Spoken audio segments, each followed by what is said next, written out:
I know this sounds crazy, but over half of Americans making over $100,000 a year don't save a dime. And so why is that? I think there's several factors involved. And ultimately, if you're making $100,000 a year, except in rare occasions, I think you should be able to at least save something, hopefully close to 10%, maybe even more than that. So let's jump in and talk about it. So, first off, depending on where you live, the cost of housing can be quite high. If you live in San Francisco, New York City, Tokyo, Sydney, places in Europe, Paris, Berlin, etc., it can be hard to save money because of the cost of housing. And the challenge is oftentimes you can't get that down payment for your house. And without being able to do that, you lose out on the potential for appreciation in your house, right? I mean, San Francisco has been expensive. I lived there 30 years ago, and it was expensive when I lived there. But you know what? The nice thing was, if you could afford your house payment, truthfully, you are kind of living for free. And so what do I mean by that? If the appreciation on your house, if that rate of appreciation is higher than the interest rate on your mortgage, then you know what? There's a good chance that after 20 years, you're going to sell it. And if you look at everything that you put into the house, you know what? You kind of lived for free.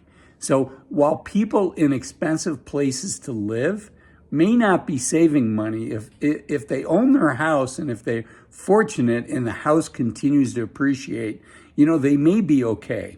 Another situation may be, for a family that really values education. And so they're making $100,000 a year, but maybe they have 2 or 3 kids in private school. And if that's your situation, private school, middle school and private high school can be every bit as expensive as college. And that's kind of shocking. And, both of my kids ended up going to both public schools and private schools. My goal was to get them in public schools if they can, because I think in public schools, kids learn to fend for themselves, right? There's not as much hand-holding because in a public school, you're part of the system and you're not the customer per se. In many ways, we should be the customer, but I also think it's good for the kid not to be the customer, for mom and dad not to be the customer like you might be at a private school, right? If you're at a private school, or if your kid's at a private school, then you're a customer, and the school wants to keep their revenue source. Where in the public school, you've paid your taxes. These are the classes that they offer. Your child might be struggling in a course, right? My kids each had courses that were not easy for them. And so how does your kid navigate how to get help in those subjects? So, but that's another reason why people making $100,000 a year may not save money, right? Their kids are in private school. Now, let's get down to the nitty gritty, because I think I'm talking about the exception, right? I think I'm talking about 10%, if that, of the people making $100,000. So let me reach out and grab that third rail and say some things that aren't going to be popular. There's lifestyle creep. The more that you make, the more that you spend. And if it's not a long-lived asset, right? If it's an expensive car, if you're driving a fancy foreign car, something that costs, $60,000, $70,000, $80,000 a year. And if you have 2 of those, boy, you can see right away, particularly with interest rates where they are today, where you're not going to be able to save much money if you're making $100,000 a year. But as regular viewers of my channel know, it's not about how much you make. It's about how much you save. So be really cautious with that. I think one of the least sacrificial ways for people to save more money is to drive used cars as opposed to new cars.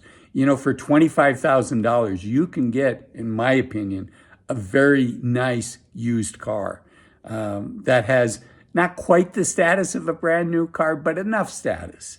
So if you're not saving anything, just think about what you're doing to your future self, your ability to retire in the future. So car payments, that's the number three aspect of that. And then things outside of car payments, just lifestyle creep, right? It doesn't take much if you're taking expensive vacations, if you like to buy jewelry, if you like to go out to expensive restaurants. All of those things can add up, and very quickly you not be able to save money making $100,000 a year. So what do you do if you're in that situation? How do you turn the tide around?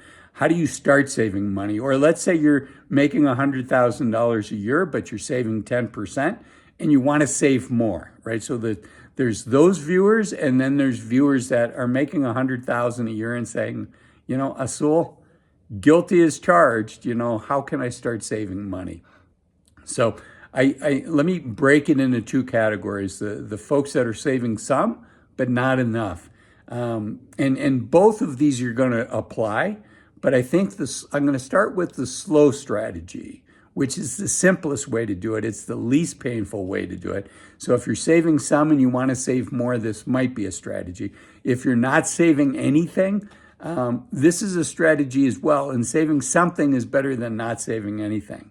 So the strategy is really thinking about in your life, what are your needs and what are your wants, and seeing how many of the wants you can cut out of your life. And I've shared this with several folks, and I think it's like going on a diet, right? It's good to shock your system early on and then to loosen up later. So see if you can live 2 months or 3 months really focusing on your needs. And we all had an experiment with that recently with COVID, right?